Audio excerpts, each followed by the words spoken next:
નમસ્કાર વિદ્યાર્થી મિત્રો, તક્ષશિલા વિદ્યાલય ઓનલાઈન યુટ્યુબ ચેનલમાં આપનું હાર્દિક સ્વાગત છે. તો ધોરણ 4 વિષય આસપાસ, જેમાં પ્રકરણ 14 રાજુનું ખેતર, તો જેમાં આપણે આગળ અભ્યાસ કરીશું. તો રાજુના પિતાજી ખેતરની અંદર ડુંગળીના પાકની વાવણી કરે છે. ડુંગળીનો પાક ખેતરની અંદર તૈયાર થઈ ગયો છે અને એને વાઢી લેવામાં આવે છે. તો જ્યારે ડુંગળીનો પાક તૈયાર થઈ જાય છે ત્યારે એમના પિતાશ્રી અને તેના કાકા કાકી અને મમ્મી બધા મળીને એ પાકને તૈયાર કરે છે. પાકમાં એ ડુંગળીને તૈયાર કરી વાઢી અને એની એક કોથળાની અંદર પેક કરે છે.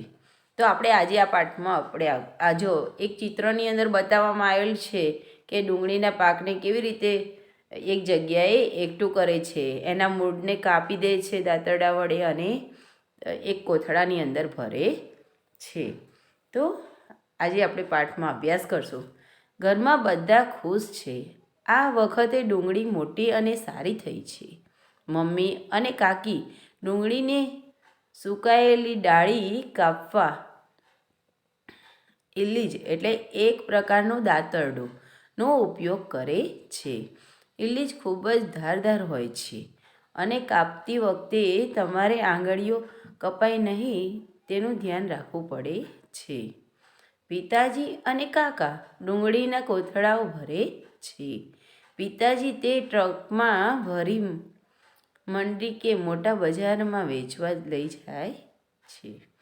તો ઘરની અંદર જ્યારે આ ડુંગળીનો પાક તૈયાર થઈ ગયો અને પછી ખેતરથી એ પાકને કાઢી દેવામાં આવે છે, એ પછી ડુંગળીના જે સુકાઈ ગયેલા મૂળ છે એના દાંતરડા વડે કાપી કાઢે છે. એના મમ્મી અને કાકી એ એના પિતાશ્રીને એમને મદદ કરે છે અને દાંતરડા વડે ડુંગળીના વધારાના સુકાઈ ગયેલા પાનને કાપી કાઢે છે.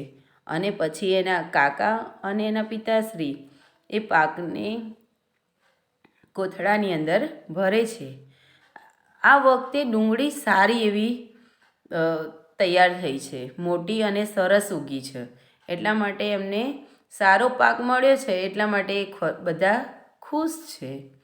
પછી આ ડુંગળી કોથળામાં ભર્યા પછી એને પિતાજી અને કાકા બંને જણા ટ્રકમાં મૂકી અને બજારમાં લઈ જાય છે. તો આમાં આપણે પ્રશ્ન જોઈશું. રાજુએ તેના પિતાને કયા કયા કામમાં મદદ કરી છે? તો રાજુ તેના પિતાને ખેતરમાં જમીનને પોચી બનાવવા માટે, ખેતરમાં નીંદણને દૂર કરવા માટે, ડુંગળીના પાકને લણવા માટે અને ડુંગળીના કોથળાઓ ભરવા માટે મદદ કરે છે.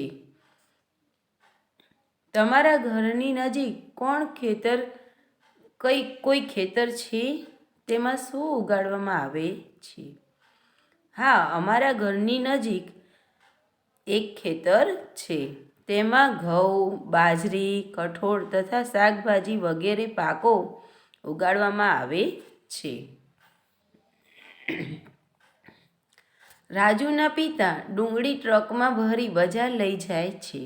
જો રસ્તા બરાબર ન હોય તો ફળ અને શાકભાજી એક જગ્યાએથી બીજી જગ્યાએ કેવી રીતે લઈ જઈ શકાય તે વિચારો.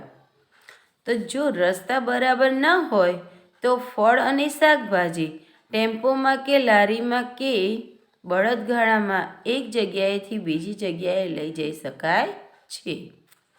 એ પછી ફળ અને શાકભાજી લઈ જવા માટે કેવા પ્રકારના વાહનોનો ઉપયોગ થાય છે?